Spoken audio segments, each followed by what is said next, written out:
The sandstorm hit us just after dawn. I couldn't see more than a few feet beyond the helicopter's window, but I could hear it. Wind, howling and violent, like a force alive with intent. The storm was nothing new to me. I'd been in the Sahara long enough to know these storms didn't care about timing or preparation. We were at the mercy of the desert, a fact I hated, but had learned to accept. "How much longer?" I asked, shouting over the engine's noise and the storm's wail. The pilot didn't look back. He was focused on keeping the bird steady, his knuckles white as he gripped the controls. "Another 15 minutes, he shouted. 15 minutes. In 15 minutes, I'd be stepping out into a desert that had swallowed countless men before me, a place so remote that you could walk for days and not see another living soul. I wiped the sweat off my brow with the back of my hand. The storm outside might have been violent, but inside it was stifling. I glanced down at my notebook, trying to focus on the facts. Facts were all that mattered. They were the only things that kept me grounded, kept me sane. Strange energy readings detected by satellites over 100 kilometers of barren desert. That's what brought us here. Not some mystical discovery, not some ancient prophecy, just hard data. That was the story I kept telling myself. The department was always tight-lipped, but this felt different. They'd been tracking these readings for years, decades even, and this was the first time they'd sent a field team. What did they know that they weren't telling us? "See anything yet?" Adam Preston's voice broke through my headset, pulling me out of my thoughts. He was in the back, probably staring out the window like the rest of us, waiting for the first glimpse of what we'd come to find. "Not yet." "Visibility's shit," I replied, glancing out again. Nothing but swirling sand and muted light. "Figures," he muttered. "This place already feels cursed. Something's wrong about it." "Let's not start with that. We knew this wasn't going to be a walk in the park."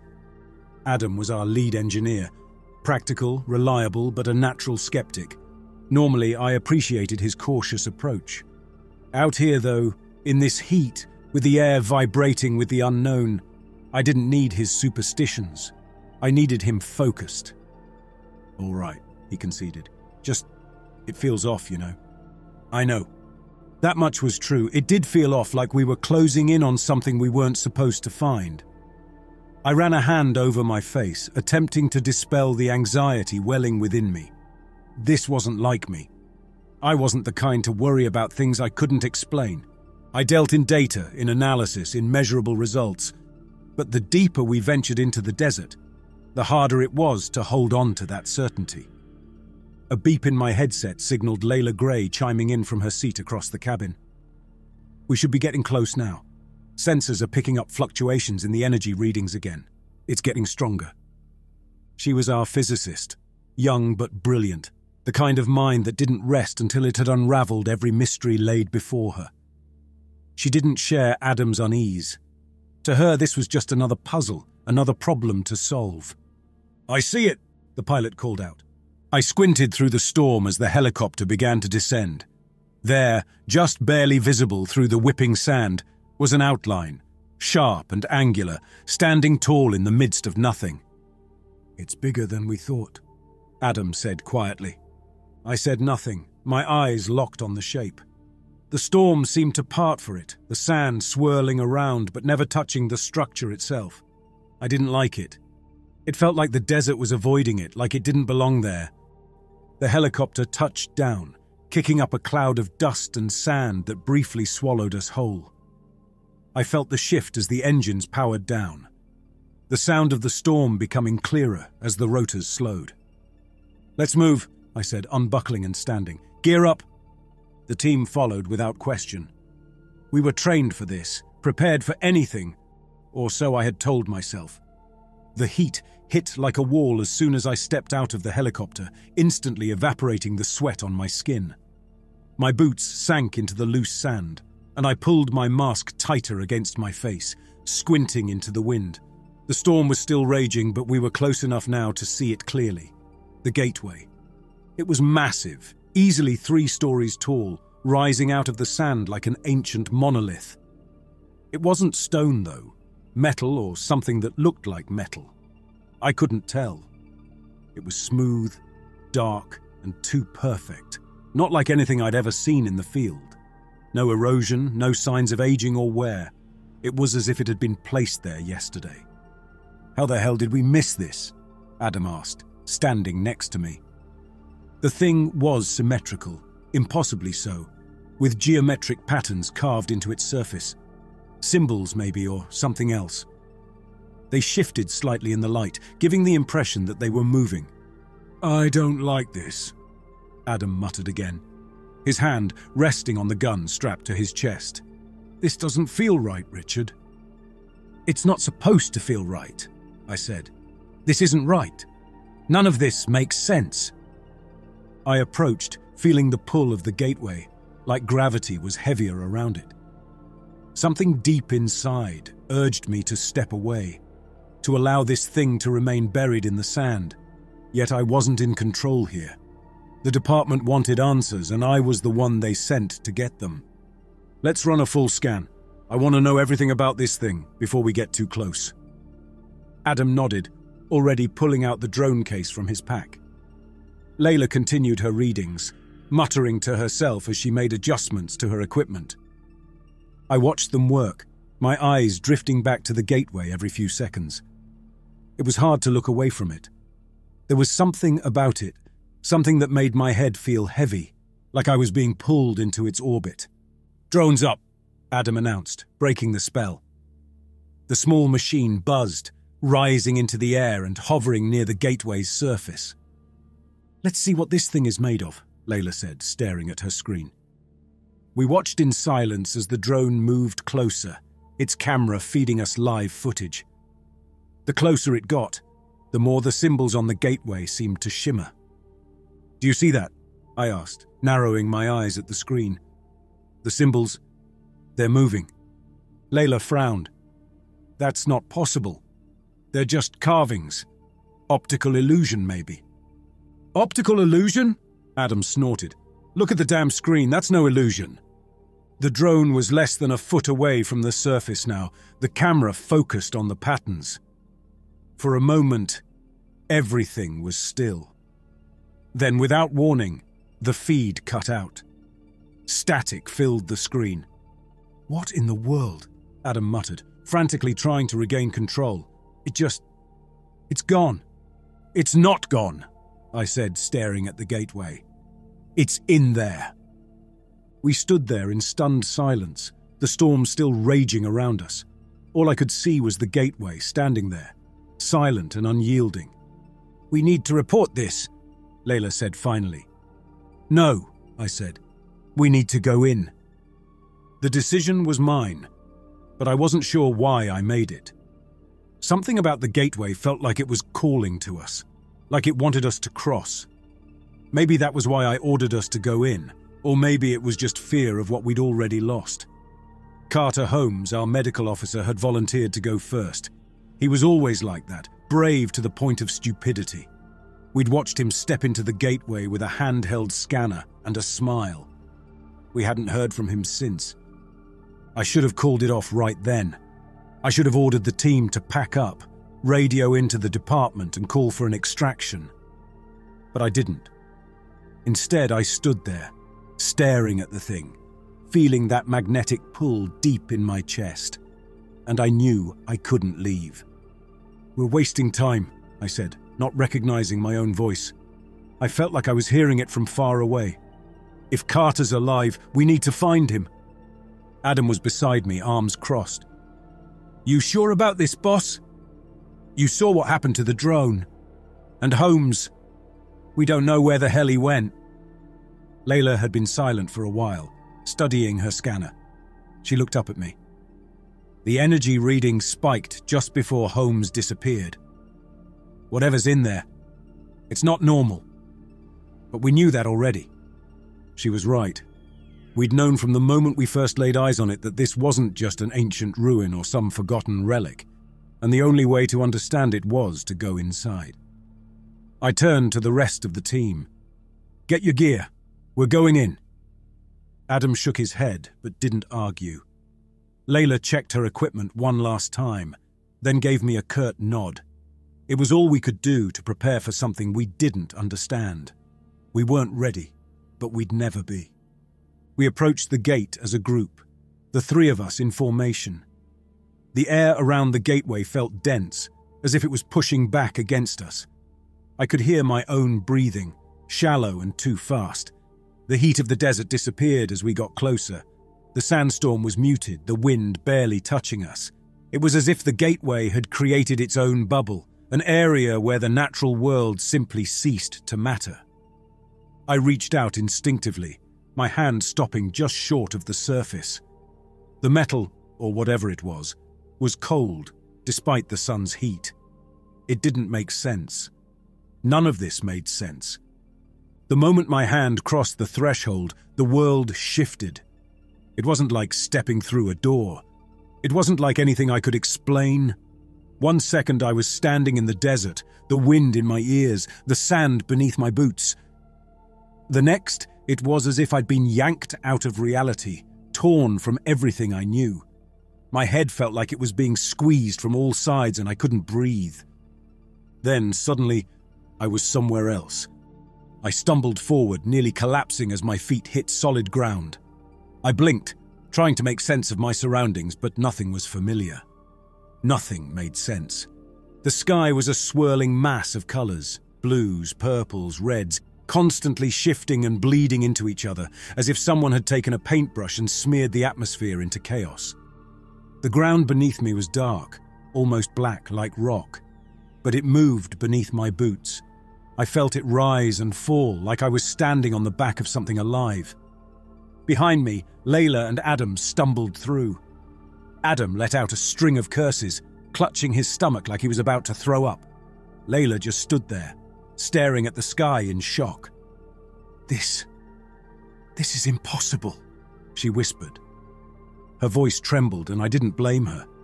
The rational part of my brain was screaming that this shouldn't exist, that nothing about this place fit into any known laws of physics. But we were here.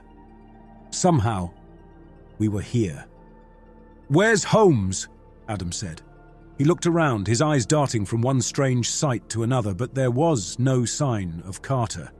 There was no sign of anything familiar. I tried to wrap my head around what I was seeing. In the distance, far off on the horizon, there were shapes, tall structures that floated in the air, drifting slowly like particles caught in a slow-motion storm. "We need to explore," I said. "Stay close." Layla snapped out of her trance. "This place, it's not a place, I don't know, it's like a dream or a nightmare." Adam pulled himself together, gripping his rifle tighter. "Lead the way, boss. But I'm telling you, this place doesn't want us here." The ground shifted under our feet with every step, like walking on a trampoline. I kept my eyes forward, refusing to look up at the sky, refusing to think about what might be waiting for us in this place. The structures in the distance appeared more imposing as we approached, yet no matter how far we walked, they still seemed just as distant. "This place it's folding in on itself," Layla muttered, checking her scanner. "It doesn't obey the same rules. Gravity, time, it's all wrong." Suddenly, the ground shifted violently beneath us, knocking us all off our feet. I hit the ground hard, the breath knocked out of me. Before I could even get up, I saw an entity. It appeared out of nowhere, just materializing in front of us. I don't know how else to describe it. 1 second there was nothing, and the next, there it was. Something that should not exist. It came in and out of view, its form constantly changing. One moment, it was tall and thin, its edges sharp like glass. The next, it changed into a tangle of strands, moving and bending, its shape challenging to understand. I felt my mind struggle to process what I was seeing. Layla was frozen, her scanner forgotten in her hand. She stared at the entity, her mouth slightly open in disbelief. I couldn't move either, my body locked in place. The entity changed again, its form collapsing in on itself before expanding outward, taking up more space than it should. The air around it seemed to bend, like the space it occupied was being warped by its presence. Then it was gone.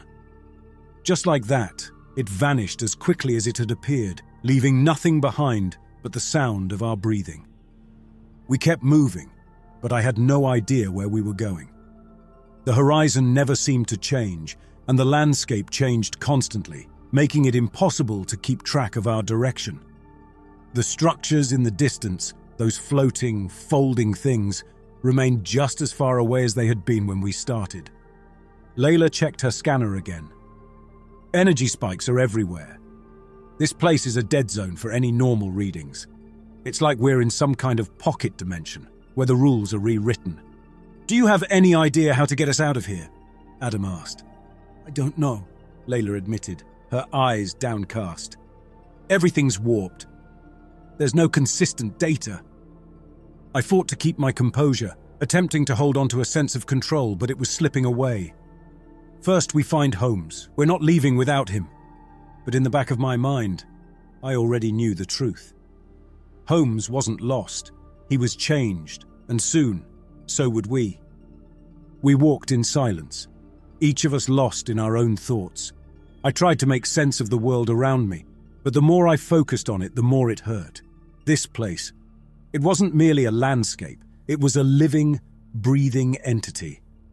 And we were trespassers. "Adam, stay close," I muttered, glancing over my shoulder. He'd fallen behind again, his gaze darting between the horizon and the ground beneath us like he was expecting something to leap out at him. He caught my eye and gave me a stiff nod. Layla stayed close to me, her face buried in her scanner. She was the only one trying to maintain some sense of normalcy, even though we both knew that the data she was collecting didn't matter anymore. There were no answers here, only more questions. Suddenly the ground lurched, sending us all stumbling. I scrambled to my feet and looked around wildly. The horizon had changed again, the distant floating structures now rearranged in ways that made no sense. They were closer now, or maybe they weren't. It was impossible to tell. The air around us felt denser, like the space we were standing in was slowly collapsing in on itself. "Did you feel that?" Layla asked, her voice shaking as she glanced down at her scanner. Adam's voice came from behind. "It's getting worse, isn't it?" Layla nodded but said nothing. She couldn't meet my eyes and I didn't push her to. Her calculations, her science, it was failing her. This was beyond anything she could measure, anything we could understand. It wasn't just the environment. I could feel something else too. Something wrong with my body. At first, it had been subtle. Just a tension in my muscles, an occasional twinge in my skin.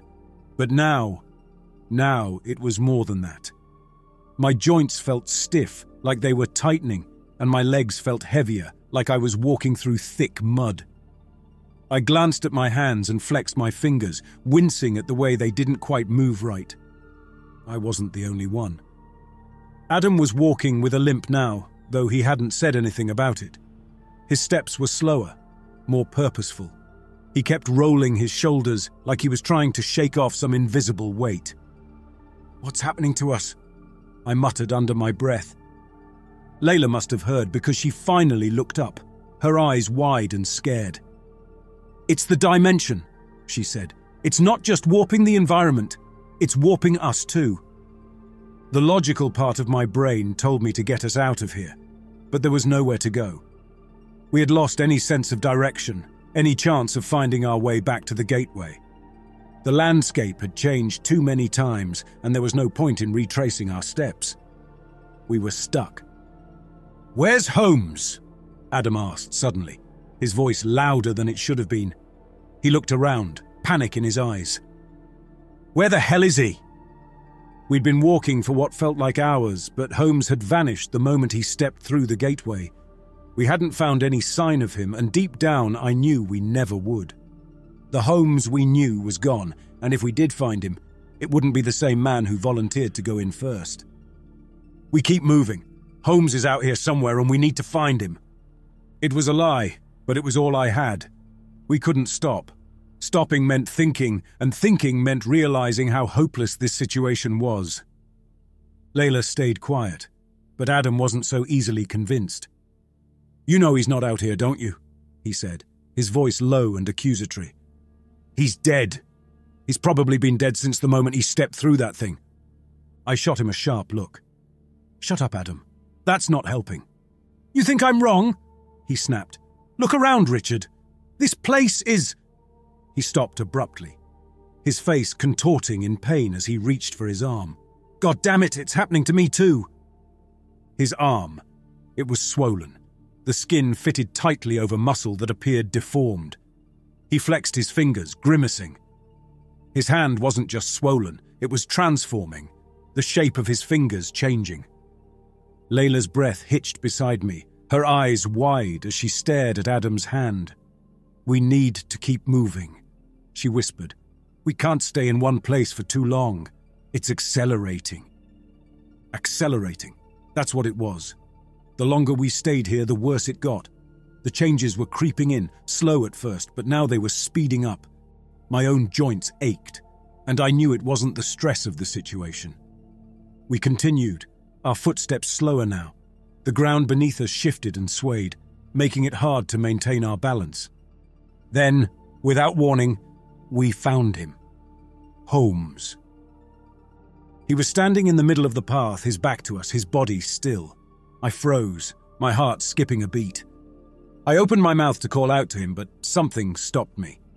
A feeling deep in my gut that told me something was wrong. Layla took a step forward. "Carter?" No response. I felt Adam tense beside me, his hand tightening around the rifle. He took a cautious step forward. "Holmes?" Again, nothing. We got closer, close enough to see the details. His clothes were torn, ragged, but it wasn't from the environment. His skin, it wasn't right. Patches of it were stretched, his muscles swollen and distorted in places. His hands hung limply at his sides, the fingers bent at odd angles, like they'd been pulled and twisted. I forced myself to speak. "Holmes?" He turned slowly, his head moving in a way that was too smooth. When his eyes met mine, I felt the world tilt beneath me. His face, it was him, but it wasn't. His skin was translucent, with veins visible beneath the surface. His eyes were vacant, unblinking. "The end is coming," Holmes rasped. It wasn't his voice. It was like something else was speaking through him, using his body like a puppet. "It's already here." My legs froze in place. I couldn't breathe. I couldn't think.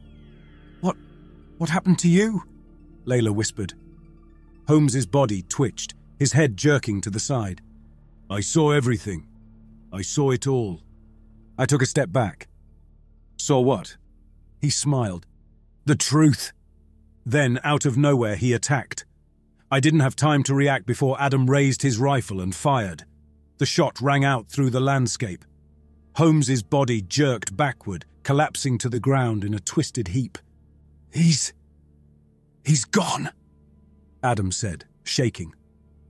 Layla let out a choked sob, her hands covering her mouth as she stared at Holmes's broken form. "We need to leave this place," I said finally. Then we ran. We ran like mad. The landscape shifted around us, the ground buckling and rolling beneath our feet as we sprinted. There wasn't time to think, no time to comprehend what had just happened with Holmes. No time to acknowledge what we'd lost.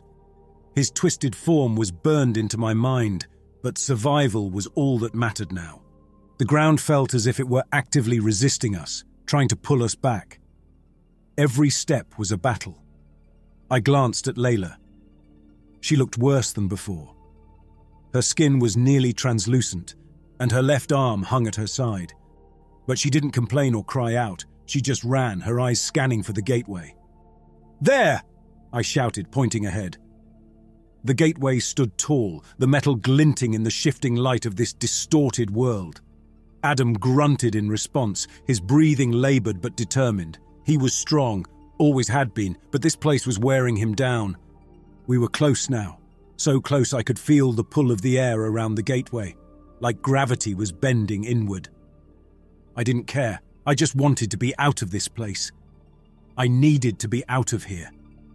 Layla stumbled beside me, falling to her knees, but I grabbed her arm and hauled her back up. "Come on, we're almost there!"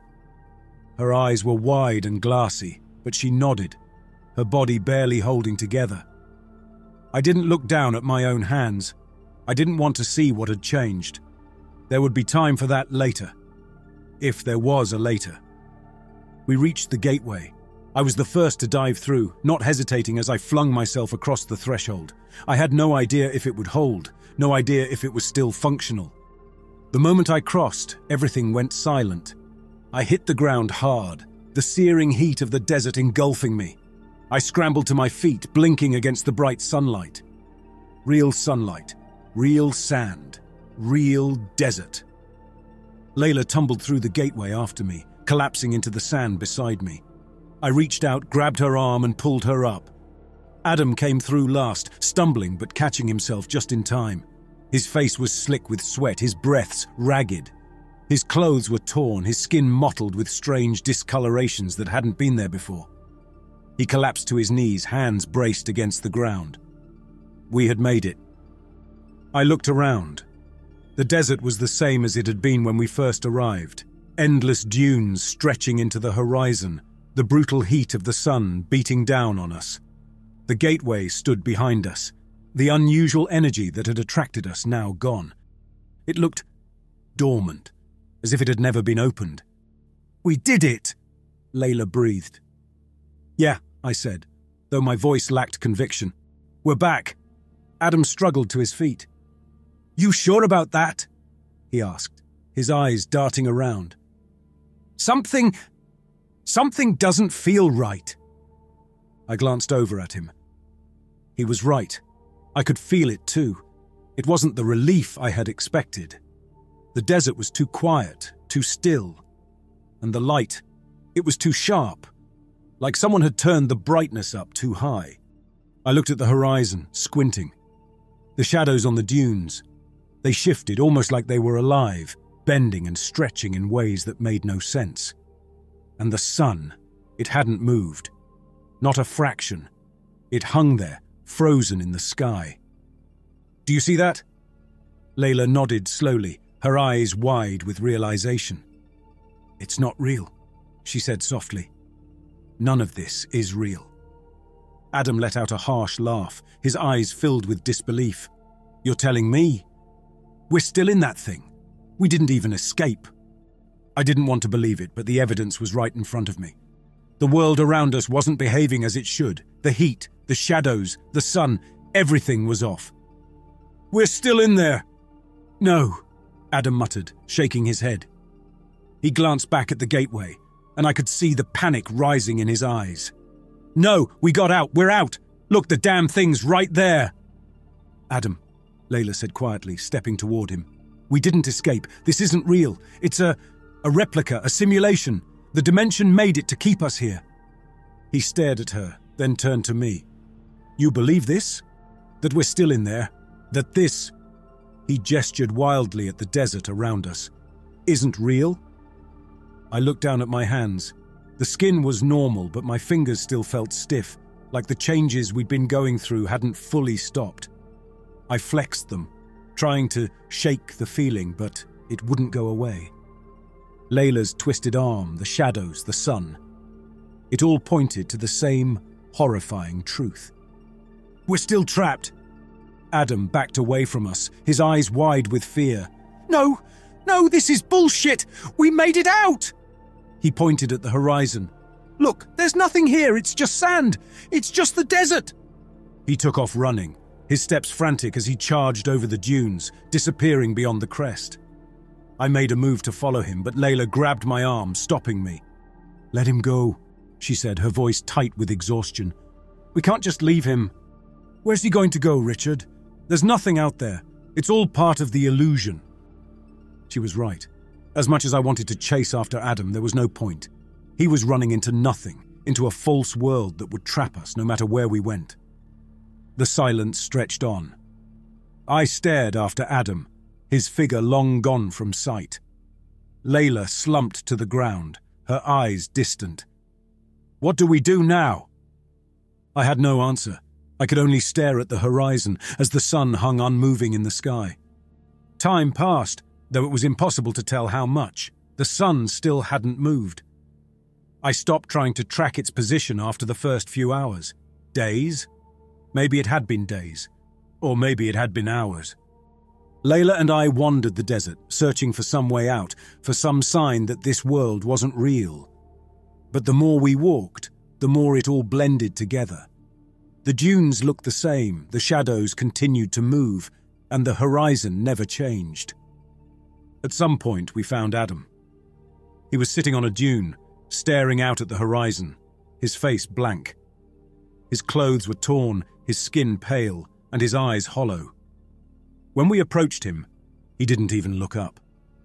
"Adam?" I said quietly, kneeling beside him.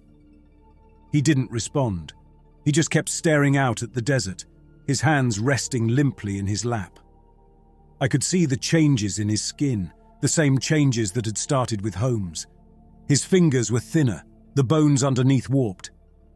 "Adam," Layla said softly, touching his arm. "It's us. We're here." Still, he said nothing. He was gone. Or at least the part of him that had cared about escape, about survival, was gone. Whatever part of him was left had accepted this place, this illusion, as his reality. We left him there. There was nothing else we could do. The changes in our own bodies didn't stop. My joints hurt constantly now, and I could feel the shifting beneath my skin. Layla's arm had twisted further, the muscles reconfiguring themselves into something I couldn't even begin to understand. She didn't complain, didn't cry out, she just kept moving. Eventually, we stopped walking. We sat together on a dune, staring out at the endless, empty landscape. The gateway was long behind us, though I had no idea how far. We hadn't seen it in days, or had it been weeks? I couldn't tell anymore. "There's no way out, is there?" Layla asked, her voice quiet, almost detached. I didn't answer. There was no point in lying. The world around us wasn't real. It had never been real. The dimension had created this replica, this simulation to keep us contained, to make us think we had escaped when, in reality, we were still trapped in its grasp. The changes in my body had slowed, but I could still feel the shifts beneath my skin, bones realigning, muscles stretching. I didn't look at Layla's arm anymore. It had become something no longer human. We had become part of this place. The sun still hung unmoving in the sky. The air was still, silent. "We're never getting out, are we?" Layla asked. I shook my head. "No, we're not." And as the desert lay vast before us, endless and unchanging, I realized the full horror of it. We weren't prisoners in a dimension of chaos and shifting reality. We were prisoners in a perfect illusion, a world that mimicked our own, designed to trap us forever. And there was no escape.